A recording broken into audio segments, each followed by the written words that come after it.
فرمایا وَاذْكُرْ فِي الْكِتَابِ إِبْرَاهِيمَ إِنَّهُ كَانَ صِدِّيقًا نَبِيًّا۔ قرآن کے بے داغ آئینے میں ابراہیمی کردار کا مطالعہ کیجئے۔ وہ ہمارا دوست تھا اور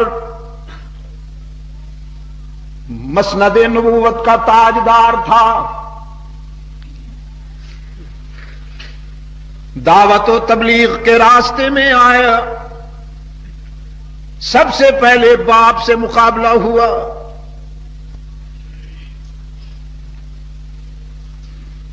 سعادت مند بیٹوں کے لیے باپ بہت بڑی نعمت ہوا کرتا ہے، اللہ کی بہت بڑی نعمت ہوا کرتا ہے باپ سعادت مند بیٹوں کے لیے، دھوپ چھاؤں کی پیداوار کے لیے نہیں۔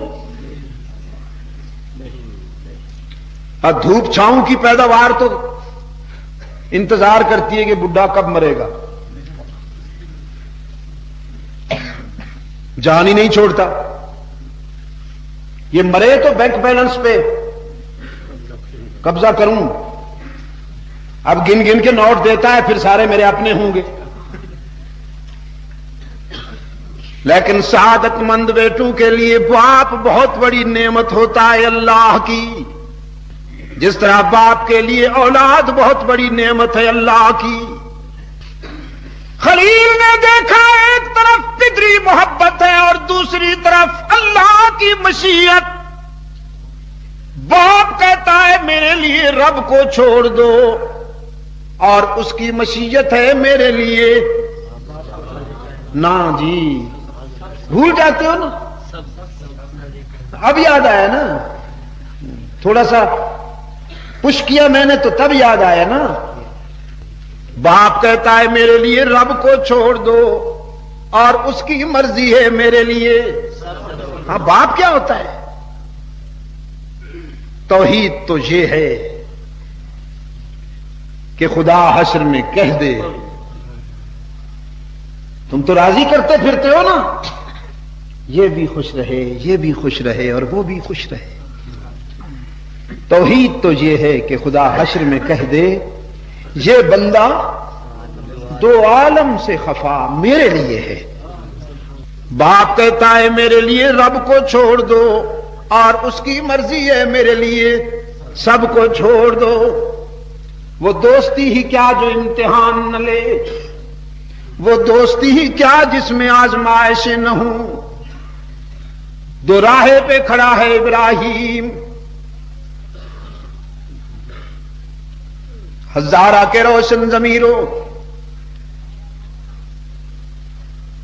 ابراہیم نے باپ کے لیے رب کو چھوڑا یا اس کی مرضی پر سب کو چھوڑا؟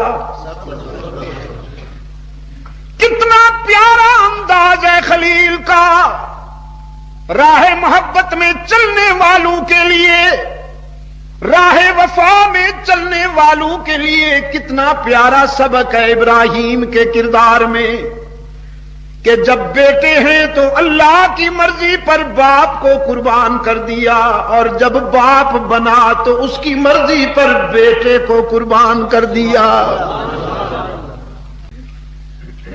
فرمایا فلما اسلما وتلہ للجبین، فلما اسلما وتلہ للجبین، فلما بلغ معه السعي قال يا بني إني أرى في المنام أني أذبحك فانظر ماذا ترى۔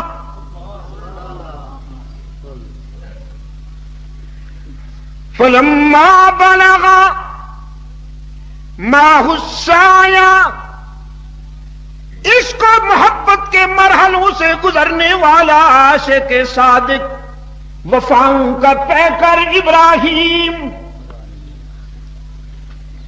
جس نے اللہ کی مرضی پر سب سے پہلے جان پیش کی، پھر اس کی مرضی پر وطن چھوڑ دیا، پھر اس کی مرضی پر برادری اور خاندان کی قربانی دی، پھر اس کی مرضی پر اپنی بیوی اور اپنے بچے کو ویرانے میں بٹھا دیا، آج اس کی مرضی پر اپنے لخت جگر کو لائے ہیں ویرانے میں۔ وہ لخت جگر جس کی طلب میں راتوں کو اتنا روتے تھے کہ داڑھی آنسو سے تر ہو جاتی تھی، گریبان آنسو سے تر ہو جاتا تھا، اس لخت جگر کو لائے ہیں منزل عشق پر، منزل عشق پر اس لخت جگر کو لائے ہیں جسے آنسو کی برسات میں رو رو کے اللہ سے مانگا اور پھر جدائی کی ضربیں سہیں۔ کئی سال جدائی کی ضربیں سہنے کے بعد اس لخت جگر کو لائے ہیں منزل عشق پر، فرماتے ہیں یا بنیا انی ارا فی المنام انی اذبحک، پیارے بیٹے خواب دیکھا ہے میں نے۔ ابا جان کیا خواب دیکھا ہے؟ کہ میں آپ کے سینے پہ لیٹا ہوا ہوں، آپ میرا بوسہ لے رہے ہیں، میرا ماتھا چوم رہے ہیں۔ کیا خواب دیکھا ہے آپ نے؟ کہ میں آپ کے کندھوں پہ بیٹھا ہوں۔ فرمایا نہیں بیٹا، یہ خواب تو دیکھے جاتے ہیں، لیکن میں نے وہ خواب دیکھا ہے کہ شاید انسانی تاریخ میں کسی اور نے نہ دیکھا ہو۔ خنجر میرا ہے، گلا تیرا ہے، اور حکم رب العالمین کا ہے۔ فانظر ماذا ترى، اپنی کتاب دل سے میرے اس خواب کی تعبیر بتائیے نا۔ قرآن کہتا ہے قال یا ابتی افعل ما تؤمر ستجدنی انشاء اللہ من الصابرین۔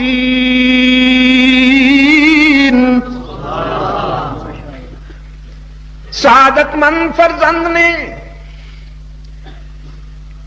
ایمان و یقین کی حرارتوں سے لبریز جواب دیتے ہوئے عرض کیا با حضور جو حکم ہوا ہے کیجئے، مجھ سے پوچھتے کیوں ہیں؟ یہ نہیں کہا افعل ما ترى، آپ نے جو خواب دیکھا ہے وہ کیجئے، عرض کیا افعل ما تؤمر، جو حکم ہوا ہے کیجئے، نہ پوچھنے کی کون سی بات ہے؟ یہ کس نے بتایا تھا اسماعیل کو؟ کس ادارے نے، کس انسٹیٹیوٹ نے، کس کالج نے، کس یونیورسٹی نے، کس سکالر نے، کس دانشور نے، کس ٹیچر اور معلم نے بتایا تھا اسماعیل کو کہ پیغمبر کا خواب بھی خواب نہیں ہوتا، وہی ہوتا ہے؟ فرمایا یہ فیضان نظر تھا یا کہ مکتب کی کرامت تھی، یہ فیضان نظر تھا یا کہ مکتب کی کرامت تھی، سکھائے کس نے اسماعیل کو آداب فرزندی؟ عرض کیا یا ابتی افعل ما تؤمر، جو حکم ہوا ہے کیجئے نا، پوچھنے کی کون سی بات ہے؟ روشن ضمیر باپ، وفاؤں کا پیکر، منزل عشق کا سچا مسافر، سیدنا ابراہیم نے خنجر نکال کے دکھا دیا، میں تو تیار ہو کے آیا ہوں بیٹے، تیری کم سنی سے ڈرتا ہوں، لڑکا ہے نا تو، اسماعیل نے بھی سینہ تان کر جواب دیا، آپ تو اللہ کے رسول ہیں، لیکن میری رگوں میں بھی تو آپ کا خون دوڑتا ہے، ستجدنی انشاء اللہ۔ یہ ہے اصل گر کی بات، ستجدنی انشاء اللہ من الصابرین، انشاءاللہ آپ اپنے بیٹے کو بھی صبر و استقامت کا پہاڑ پائیں گے۔ قرآن کہتا ہے دونوں تیار ہو گئے، فلما اسلما وتلہ للجبین، بلکہ یہ تجویز بھی سعادت مند فرزند نے پیش کی کہ دونوں نگاہوں کا ملاپ بڑا نازک ہے، جب باپ بیٹے کی نظر ملتی ہے تو عجیب امپریشن بنتا ہے، عجیب تاثر بنتا ہے۔ کہیں اس ملاپ میں امتثال امر الہی میں کوئی نقاہت نہ آ جائے۔ آپ اپنی آنکھوں پہ پٹی باندھ دیجئے، میں اپنی جبین زمین پہ رکھ دیتا ہوں، آپ کی نظر میں بھی وہ بس جائے اور میری نظر میں بھی وہ بس جائے۔ دونوں تیار ہو گئے، خلیل خنجر چلانے کے لیے اور اسماعیل گردن کٹوانے کے لیے، دونوں تیار ہو گئے ہیں، روشن ضمیر باپ اور روشن ضمیر بیٹا، دونوں نے فیصلہ کر لیا اور اس نے بھی فیصلہ کر لیا کہ گلا تو کٹے گا مگر یہ نہیں، گلا نہیں کٹوانا، اصل میں تو یہ ثابت کرنا ہے، نوریوں کو بتانا ہے، جنہوں نے آبجیکشن کیا تھا تجعل فیہا من یفسد فیہا، انہیں بتانا ہے کہ انسانی نقطہ نظر سے اس سے زیادہ محبوب تعلق کوئی نہیں ہو سکتا، انسانی احساسات اور جذبات میں اس سے زیادہ حساس ملاپ کوئی نہیں ہو سکتا، تو جو میرے ہوتے ہیں وہ اس ملاپ کو بھی قربان کر دیتے ہیں، جو مجھ سے وفا کرنے والے ہوتے ہیں وہ اس رشتے کو بھی قربان کر دیتے ہیں، انہیں یہ بتانا تھا بس۔ چنانچہ خنجر چل گیا، گردن کٹ گئی، اسماعیل کی نہیں۔ قرآن پاک نے فرمایا وَفَدَيْنَاهُ بِذِبْحٍ عَظِيمٍ، اسماعیل کی جگہ ایک جانور ذبح ہو گیا، دمبا ذبح ہو گیا،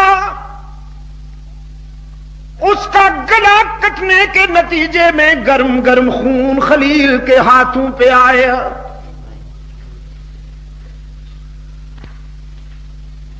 دل میں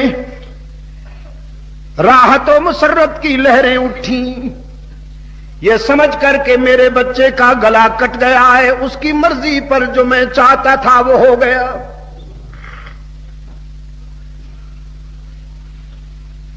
قرآن پاک نے فرمایا نادیناہ ان یا ابراہیم،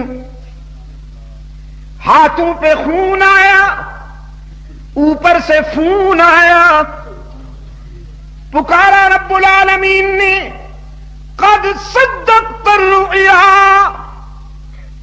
آپ نے اپنے خواب کو سچا کر کے دکھا دیا، اپنے رویا کے معیار پر پورے اترے ہیں، مبارک ہو ابراہیم۔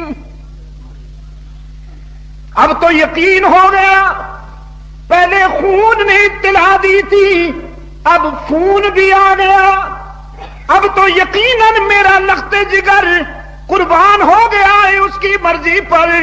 لیکن آنکھوں سے پٹی اتاری تو دیکھا دمبا تڑپ رہا ہے اور اسماعیل سامنے کھڑا مسکرا رہا ہے۔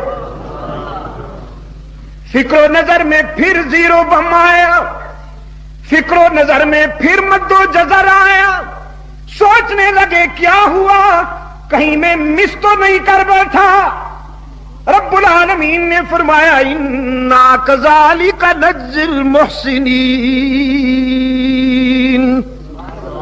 مسنگ نہیں ہوئی، غلط فہمی نہیں ہوئی، ٹھوکر نہیں کھائی، آپ جو کر سکتے تھے کر دیا، آپ کا کام تھا خنجر چلانا سو چلا دیا، اسماعیل کا کام تھا گردن جھکانا سو جھکا دی، اب گلا کٹنے دوں یا نہ کٹنے دوں یہ آپ کے اختیار میں بھی نہیں اور معصوم اسماعیل کے اختیار میں بھی نہیں۔